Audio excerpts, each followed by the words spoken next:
Have you ever wondered about the secrets of a super powerful bomber that makes the world amazed and a little scared? Today, we will explore the top secret US powerful bombers the world is afraid of. So let's get started. The Rockwell B-1 Lancer, often referred to as the Bone, is a heavy supersonic variable sweepwing bomber utilized by the United States Air Force.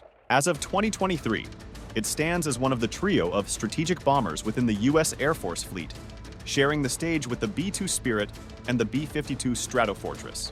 In the 1960s, the B-1 was created by blending the B-58 Hustler's speed with the B-52's reach to replace both bombers. Rockwell International won the design contest, producing the B-1A prototype. This version reached Mach 2.2 at high altitudes and Mach 85 at low altitudes for long flights. Challenges like costs, a similar missile, and B-2 development led to its end in 1977 after prototypes were built. In 1981, the program was revived due to B-2 delays. Changes were made to the B-1A design, making it slower at high altitudes and faster at low ones. Upgrades improved electronics and fuel weapon capacity. This new version, the B-1B, started deliveries in 1985. By 1988, they had 100 planes, with it officially joining SAT as a nuclear bomber in 1986. In 1992, the Air Combat Command took over after SAC was gone. They changed the B-1B for regular bombing, not just nuclear. It first saw real combat in 1998 in Operation Desert Fox, and then in Kosovo the next year. The B-1B helped in Afghanistan and Iraq with US and NATO forces. Currently, the Air Force has 45 B-1Bs. Later, the Northrop Grumman B-21 Raider will replace the B-1B after 2025. They want to retire all the B-1s by 2036. The Boeing B-52 Stratofortress is a big American bomber that can fly long distances without going super fast. It's powered by jets and has been used by the United States Air Force, USAF, since the 1950s. This bomber can carry a whopping 70,000 pounds, 32,000 kilograms of weapons, and it can fly around 8,800 miles, 14,200 kilometers, in a combat mission without needing to refuel in the air. The B-52 story began in 1946, when Boeing secured a contract. The design evolved from 6 propellers to 8 jet engines and swept-back wings. Its first flight happened in April 1952. Built for nuclear deterrence in the Cold War, the B-52 succeeded the conveyor B-36 Peacemaker, mainly dropping regular bombs in wars. Often called the Buff, Big Ugly Fat Fella, it's been with the USAF since 1955.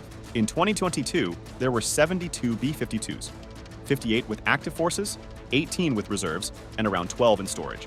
They were under SAC until 1992, then ACC until 2010 when they joined AFGSC. Despite newer bombers like the Convair B-58 Hustler, North American XB-70 Valkyrie, which got canceled, Rockwell B-1 Lancer, and Northrop Grumman B-2 Spirit, the B-52s keep flying. They're good at flying fast, but not supersonic, and they're affordable to operate. Flying for 60 years straight with the same folks since 2015, the last ones, upgraded between 2013 and 2015, are planned to stay in service until the 2050s. The General Dynamics F-111 Aardvark, a retired aircraft, was a fast, medium-range combat plane that could do many jobs. The F-111 could attack targets by stopping enemy movements, doing strategic bombing, even with nuclear weapons, gathering information, and messing with electronic stuff.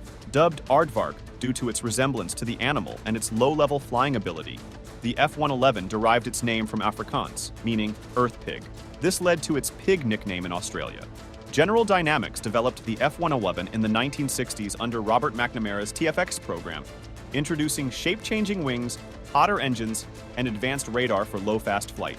These ideas influenced future aircraft. The F-111 encountered initial engine issues, and the F-111B carrier variant was canceled. Later, they made special versions like the FB-111A for bombing and EF-111s for electronic warfare. The F-111 joined the USAF in 1967 and the RAF in 1973. The USAF used it in battles from March 1968, especially in Vietnam, where it flew 4,000 missions and lost only 6 planes. It also performed well in the Gulf War 1991, completing 3.2 successful missions for each unsuccessful one. The RAF's F-111s didn't fight directly, but were showcased for strength, like with the Australian-led International Force for East Timor. After the Cold War, the USAF retired F-111s in the 1990s. The last F-111s left in 1996, and the F-111s in 1998. The F-15E Strike Eagle took over its role, and the B-1B Lancer became the supersonic bomber. The RAF used F-111s until 2010 and switched to the F/A-18E Super Hornet until the F-35 Lightning II came. With that said, thank you for watching. Be sure to hit that subscribe button and stay tuned for more.